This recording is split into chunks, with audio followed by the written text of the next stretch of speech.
আসসালামু আলাইকুম আমার প্রাণপ্রিয় বন্ধুরা, সবাই কেমন আছেন? আমিও আছি আলহামদুলিল্লাহ। চলছে কিন্তু একবার প্রথম স্প্রে।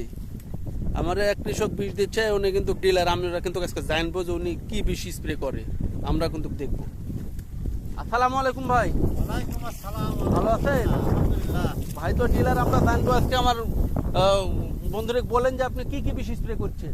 আমি আজকে বিষ স্প্রে করতেছি নীল প্লাস, সাথে 55 অর্থাৎ সাইফারমেথ্রিন এবং ক্লোরোপাইরিফাস। ও, আর তাহলে নীল প্লাসে তাহলে আপনার বেনজয়েনের আমার 3 এবং মেজাজ একটা মিশ আছে নাকি? হ্যাঁ, হ্যাঁ। প্রিয় বন্ধুরা, এদের শুনলেন, উনি কিন্তু ডিলার মানুষ। আমরা কিন্তু এটা কি ভালো বিষয়, আপনি পরিচিত? হ্যাঁ, হ্যাঁ, হ্যাঁ। এর এবং- সাথে একটু সামান্য পিজিআর পিজিআর মিশ দিতেছি। পিজিআর হ্যাঁ, ফুটোজিম। ফুটোজেম, এটা দিলে ভালো হয় নাকি? হ্যাঁ, ভালো হয়। প্রিয় বন্ধুরা, এতে আমাদের ইনি কিন্তু একটা ডিলার, উনি কিন্তু নিজে বিষ দিচ্ছেন। তো আপনারাও চেষ্টা করবেন। এই 55 অ্যাবামেকটিন আর বেনজয়েন্ট, আর আরেকটা কি ভাই ওটা? নীল প্লাস পটোজিম নাকি বলে?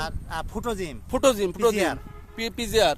অবশ্যই আমরা এগুলো বিষ দেওয়ার চেষ্টা করবো। ভাই কিন্তু ডিলার মানুষ, অবশ্যই এগুলোর কার্যকারিতা জানে, উনি কিন্তু খুব ভালো জানেন। তো প্রিয় বন্ধুরা, সবাই ভালো থাকেন, সুস্থ থাকেন, সবার সুস্বাস্থ্য কামনা করছি। আসসালামু আলাইকুম।